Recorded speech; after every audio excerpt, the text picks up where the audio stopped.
ሄሎ ዛሬ ባለፈው የቀጠለ ስለ ፕሮፐር ናውን ልገልጽላችሁ ፈልጌ ነው። ባለፈው ስለ ፓርት ኦፍ ስፒች ኤክስፕሌን ባደረጉበት ሰዓት እያንዳንዱ ፓርት ኦፍ ስፒች የሚገኙ ቃላቶች ፈርዘር ክላሲፋይ እንደሚደረጉና በሚቀጥለው ሴሽን ከቨር እንደማድረጋቸው ቃል ገብቼ ነበር። በዛሬ ቆይታዬ የምመለከታቸው ውስጥ የናውን ክፍሎች ውስጥ አንዱ እና የመጀመሪያው ፕሮፐር ናውን ነው።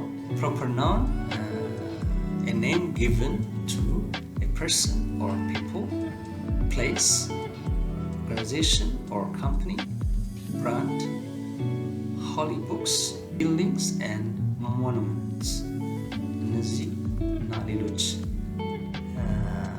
ፈንክሽን ሲኖረው የመጀመሪያው a name given to a person or people የሚለው ለኔና ለናንተ ወይም ለሌሎች ለአዳምና ለሔዋን ዘሬት አጠቃላይ የተሰጣቸው ስያሜ በዚህ ካቴጎሪ ውስጥ ፕሮፐር ናውን በሚል ካቴጎሪ ውስጥ ይመደባል ማለት ነው። ስለዚህ ሌሎቹን ናውን አውቀን ይሄንን ከሌሎቹ ናውን ለየት የሚያደርገው ስፔሻል የሆነ ነገር ምንድነው ለሚለው ፕሮፐር ናውን በአረፍተ ነገር መጀመሪያ በአረፍተ ነገር መሃል ሲገባ ቃላቶቹ የፕሮፐር ናውን ቃላቶች ካፒታላይዝ የመጀመሪያው ሌተር ካፒታላይዝ እንደሚደረግ ለማሳየት ነው።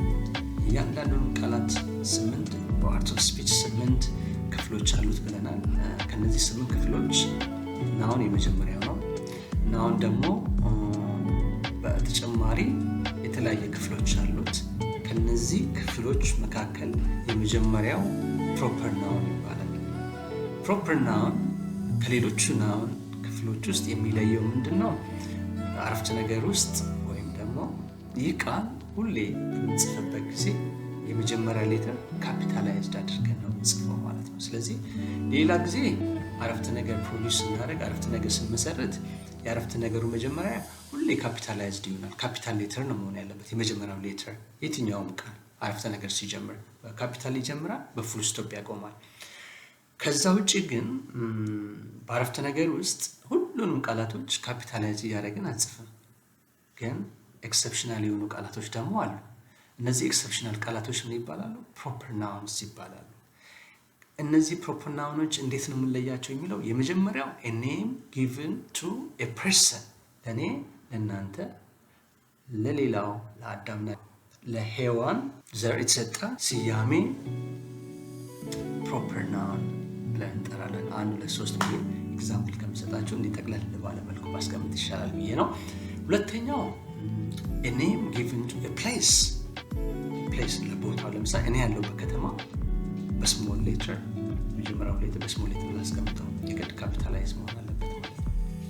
ከተማ፣ ሀገር፣ እንደ ሀገር ብንወስደው እኔም እናንተም ያላችሁበት ሀገር እንደ ሀገር ያንን ሀገር ስጽፉ ካፒታላይዝ ማድረግ አለባቸው። እንደ ሀገርም እንደዛ።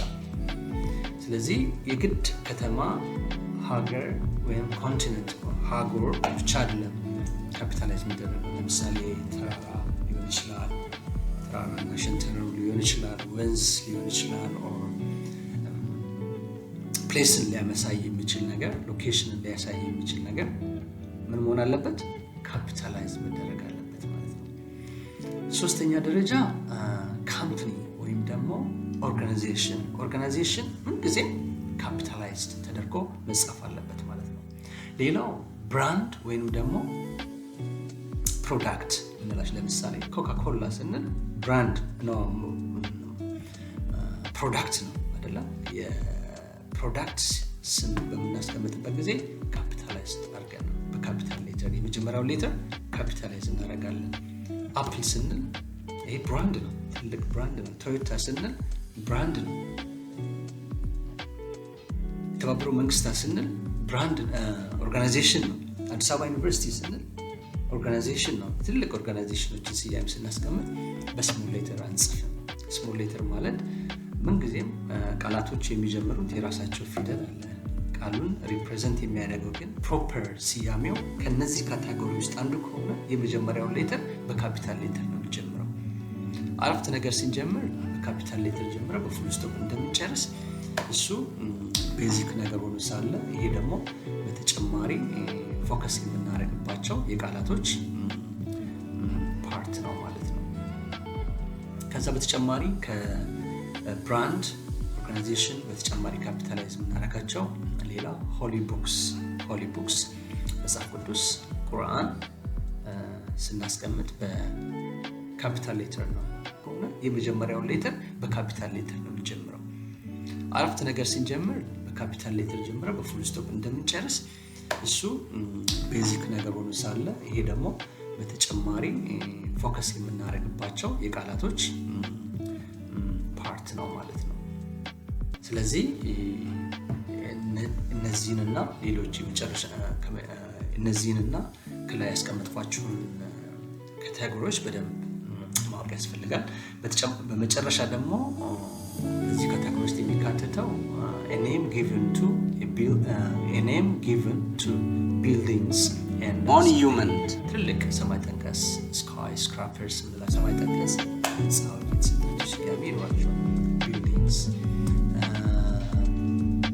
የሀውልት ስያሜዎች እነዚህንና ታላላቅ ግንቦች ግን አሁን ለምሳሌ ቻይና ግንብ እያልን እናገራለን። እነዚህንና ሌሎች የመሳሰሉት እነዚህ ካቴጎሪ ውስጥ የሚካተቱትን በፕሮፐር ናውን እናስቀምጣለን ማለት ነው። ስለዚህ ፕሮፐር ናውን ከኮመን ናውን በምን እንደሚለይ በሚቀጥለው ሌሰኔ ላይ ይዤ እመጣለሁ።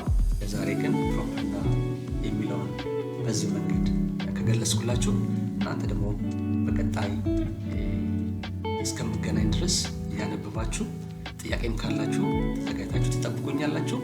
እስካሁን ስለነበረን ቆይታ በጣም አመሰግናለሁ። ይህን ቪዲዮ ላይክ፣ ሼር፣ የመጀመሪያ ጆይን ካረጋችሁ ደግሞ ሰብስክራይብ በማድረግ ይህንን ቻናል ያበረታቱ። ቀጣይ ቪዲዮዎችን እንዳያመልጣችሁ